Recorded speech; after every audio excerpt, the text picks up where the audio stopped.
Have you ever wondered how America's first billionaire lived? Well, today we're going to run through how he made his money, then tour his many mansions. These will range from Gilded Age palaces to severely simple cottages. Hi everyone, Ken here. Hit that subscribe button and let's dive into a special episode of This House. In 1839, John D. Rockefeller was born in a modest farmhouse on Michigan Hill in New York. That birthplace was a simple clapboard house on thin, rocky upland soil, and the family left it when John was only a small boy. His father, William Avery Rockefeller, was a charismatic traveling salesman known as Big Bill, a peddler of patent medicines and snake oil. His mother, Eliza, was the opposite in every way. A devout and disciplined Baptist who ran the household tended the children and taught the young John the habits of thrift, order, and faith that would later define him. In 1853, the family moved to Ohio, settling near Cleveland. In 1859, with $1,000 he had saved and another $1,000 borrowed from his father, he went into business for himself, forming a produce commission partnership with a young Englishman named Maurice Clark. But when Edwin Drake struck oil at Titusville, Pennsylvania that same year, Cleveland became a booming refining center, and in 1863, Rockefeller and Clark moved into the oil business as refiners alongside a talented mechanic named Samuel Andrews. Rockefeller wanted to borrow and expand aggressively. The cautious Clark brothers did not, and in 1865, the partners agreed to settle their dispute at a private auction where Rockefeller bought them out for $72,500 and took full control of what had become Cleveland's largest refinery. He always referred back to that day as the turning point in his career.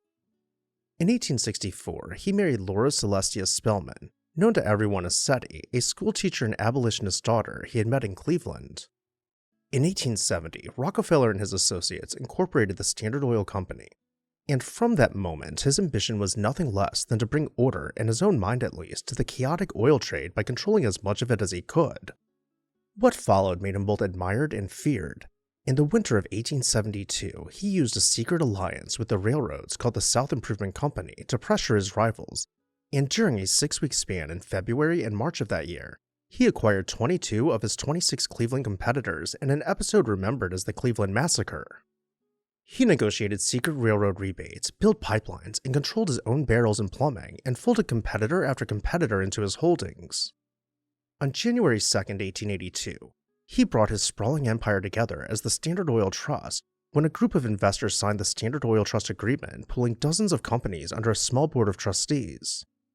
By 1880, through the elimination of competitors, mergers, and favorable railroad rebates, the company already controlled the refining of 90 to 95% of all oil produced in the United States. That dominance drew fierce criticism, most famously from the journalist Ida Tarbell, whose scathing history of the Standard Oil Company ran as 19 installments in McClure's magazine from 1902 to 1904 and helped turn public opinion against him. The reckoning came in 1911 when the Supreme Court ruled that Standard Oil was an illegal monopoly and ordered it split into 34 separate companies, a decision that ironically made Rockefeller unimaginably wealthier as the value of his shares shot to the moon. By 1916, newspapers were declaring him the world's first billionaire, but that's all getting a bit ahead. The first grand house of his life came in 1868 when the young refiner was already prosperous but not yet the colossus he would become. That year, Rockefeller paid $40,000 for a house on Euclid Avenue, the storied Cleveland boulevard known as Millionaire's Row, a street so famously lined with mansions that a travel guide once dubbed it the showplace of America. It was a comfortable brick Victorian villa in the Italianate manner, dignified rather than showy, set on the south side of the avenue at the corner of what is now East 40th Street. Characteristically, Rockefeller declined to build on the more fashionable north side, where neighbors could look out over Lake Erie, choosing instead the plainer south side at a bargain price. His neighbors were the elite of Cleveland industry, financiers and iron shipping magnates, and far more elaborate piles. In 1873, he bought a large tract of land a few miles east in what is now East Cleveland, originally as a commercial venture, a water cure resort and sanitarium meant to draw paying guests to its hilltop air. When that enterprise failed, Rockefeller finished the big rambling building and after briefly running it as a summer club in 1878, turned it into the family's beloved summer home, which they affectionately called the Homestead in Forest Hill. Forest Hill was a huge frame Victorian house crowning a knoll, all towers, gables, and deep porches, commanding sweeping views of Cleveland and the shining expanses of Lake Erie beyond. Over the years, he expanded the estate until it sprawled across hundreds of acres of woods, creeks, and ponds, threaded with miles of winding gravel drives and bridle paths that he laid out himself. He added a racetrack for his horses, a lake for swimming and boating, stone bridges over the ravines, and eventually a golf course. By the early 1880s, the center of gravity of the oil business was shifting east, and in 1883, Standard Oil consolidated its headquarters in New York at the famous address of 26 Broadway, so Rockefeller moved his family to Manhattan and made it his principal home. In 1884, he bought an existing brownstone at 4 West 54th Street, just off Fifth Avenue, and it would remain the main family residence for more than 50 years. The house had been built around 1864 as a dignified 4-story Italianate brownstone over an English basement with a handsome portico, quoins running up the corners, and all of it set beside a garden plot and a 2-story carriage house. Its previous owner had made it far more remarkable than its restrained facade suggested. Arabella Worsham, the ambitious mistress and later wife of railroad magnate Collis B. Huntington, had bought the house in 1877 and gutted it, enlarging it and lavishing a fortune on interiors in the height of the aesthetic movement. She commissioned the New York decorating firm of George A. Shasty & Company to redo each room in a different historical style, filling the house with rosewood paneling, gold leaf, stained glass, inlaid woodwork, and sumptuous color. There was a Japanese bedroom with ebonized wood, a Turkish bath, and most celebrated of all, a jewel-box Moorish smoking room, its surface richly inlaid and its ceiling stenciled and frescoed. When Arabella married Huntington in 1884, she sold the house fully furnished to Rockefeller. Rockefeller, for all his wealth, admired the beauty already in place and left Arabella's opulent rooms very nearly as he found them, making few changes over half a century of ownership. The plain living man spent his New York decades surrounded by some of the most extravagant interiors of the Gilded Age, rooms he had not commissioned and would never have thought to build for himself. By the mid-1890s, Rockefeller had quietly withdrawn from the day-to-day running of Standard Oil, stepping back in 1897 to devote himself to his wealth, his golf, and his philanthropic giving. Seeking clean, pine-scented air for his health, Rockefeller began buying property in the resort town of Lakewood, New Jersey, and acquired the grounds of the Ocean County Hunting Country Club as the core of his new estate.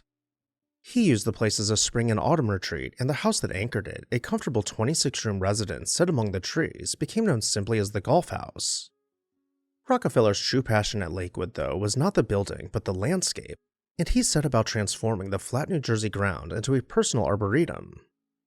Beginning in 1904, he had thousands of large evergreens, white pines, hemlocks, spruces, and cedars transplanted from all over the country onto the estate, moving whole mature trees at great expense. He laid out a 9-hole golf course, carved out tree-lined drives and broad lawns, and even built a lake in 1906. For years he allowed the public to stroll the grounds and enjoy his private slice of paradise as if though it were a public park, but persistent vandalism eventually led him to fence the 4-mile perimeter. Even as he cultivated his New Jersey trees, Rockefeller was assembling what would become the grandest of all his properties high above the Hudson River. He had begun quietly buying land in the hills near Tarrytown, New York, as early as 1893, drawn by the spectacular views and the country air. And over time, the family holdings there swelled into thousands of acres. The house they built on the highest hilltop was named Kiekuit, from an old Dutch word meaning lookout, and the name could not have been more apt. Rockefeller himself cared less for grand architecture than for the landscape, and he spent years personally transplanting mature trees, laying out winding scenic roads, and designing lookouts across the estate. The first house, designed by the young architects William Adams Delano and Chester Holmes Aldrich, was completed in 1908 as a steep-roof 3-story stone residence. Rockefeller's son, John D. Rockefeller Jr., found the result unsatisfactory, too cramped and insufficiently grand for a man of his father's stature. And so, between 1911 and 1913, the house was substantially rebuilt and enlarged into the 4-story classical revival form that stands today. Built of locally quarried rough-cut fieldstone and Indiana limestone, the mature Kiekuit is a dignified Georgian villa of some 40 rooms, its architectural character shaped largely by William Wills Bosworth, who also designed the gardens. From the terraces, the land falls away to reveal the Hudson far below and the Palisades beyond, one of the finest river views in America. Bosworth's terrace gardens unfolded around the house in formal axes, with a grand staircase, themed gardens, temples, loggias, grottos, and classical sculpture set among the clipped hedges. Inside, the interiors were designed by Ogden Codman Jr., who rejected the cluttered fashions of the era for something more restrained and graceful. The rooms are neoclassical and comfortable rather than overwhelming, filled with English furnishings, collections of Chinese and European ceramics, and family portraits alongside likenesses of George Washington, Ben Franklin, and Abraham Lincoln. A central hall doubled as the music room, with a dining room, library, and drawing room arranged to catch the afternoon light and the river view. And to visitors accustomed to Gilded Age excess, the house felt surprisingly like a family home. Kikuit became the family's true seat, and it was there in 1915 that Rockefeller's beloved wife Seti passed away, ending a marriage of more than 50 years and leaving Rockefeller bereft. Now in his late 70s and determined to reach the age of 100, Rockefeller went looking for a warm and simple place to spend his winters. He founded in Ormond Beach, Florida, a quiet town on the Halifax River that had become a favorite of wealthy Northerners near the Grand Hotel Ormond where he had been staying. In 1918, at the age of 78, he bought a house called the Casements, paying a modest sum for a place that would have been pocket change to a man of his fortune. The house had been built around 1913 for a clergyman, the Reverend Dr. Harwood Huntington of New Haven, Connecticut, and it took its name from the many casement windows, hand-cut and set with small panes that opened to catch the river breeze and keep the interior cool. After the marble and gold of his other homes, the Casements was striking for its plainness. A large gray-painted wooden house of 3 stories, shingled and unpretentious, standing on a busy corner facing the water. It was the kind of comfortable, old-fashioned frame house a prosperous minister might own, not a palace, and that was precisely its appeal to the aging billionaire. Inside, the rooms were furnished for comfort and function rather than display, with a sunny riverfront outlook, porches for sitting, and a simple study where his own desk and ledgers can still be seen. His bedroom, added on the first floor, was modest, and it was there that he settled into the calm, ordered daily routine that governed his final years. Locals came to know him fondly as neighbor John, the old man who strolled the streets and drove out for fresh air each day. He played golf on the public Ormond course with almost religious regularity, appearing, it was said, at precisely 12 minutes past 12, and he famously kept a pocket full of dimes to hand out to the neighborhood children. Over the years, he is estimated to have given away some $30,000 in dimes, often with a little printed poem about work and play attached.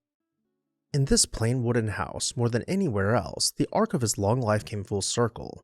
The farm boy from Richford who had conquered an industry, ending his days in the kind of simple, sunlit home his devout mother might have understood. John D. Rockefeller passed in his sleep at the Casements on the morning of May 23, 1937, just short of his 98th birthday. The Euclid Avenue house outlived its owner by only a year, torn down in 1938 after 70 years, and today, the old Millionaire's Row has all but vanished beneath offices, institutions, and the traffic of modern city streets. Forest Hill burned to the ground in December 1917 and was never rebuilt. The New York house was demolished in 1938, and its valuable site became the Abbey Aldrich Rockefeller Sculpture Garden of the Museum of Modern Art. The Lakewood estate passed to the family after Rockefeller's death, and in 1940 they conveyed the property to Ocean County, which opened it as Ocean County Park, where the great transplanted evergreens still shade the grounds today. Kikuit stayed in the family, passing from John D. Jr. to his son, Nelson Rockefeller, and after Nelson's passing in 1979, his share went to the National Trust for Historic Preservation, and in 1994 the estate opened to the public for tours run by Historic Hudson Valley. The Casements had a harder time of it. After the family sold the house, it served as a junior college and later sat neglected and dilapidated for years, threatened with demolition until the city of Ormond Beach bought it in the 1970s, restored it, and reopened it as a community and cultural center that still welcomes visitors today. From a bare foundation on a New York hilltop to a Florida house full of sunlight and all the gilded halls in between, the homes of John D. Rockefeller trace the whole shape of an extraordinary American life.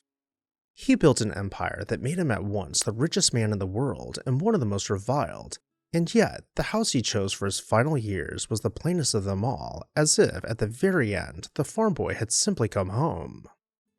And with that, I'll turn it over to you. Which of his houses was your favorite? Let me know down below in the comments section, and while you're there, make sure you're subscribed so you never miss an exciting episode of This House.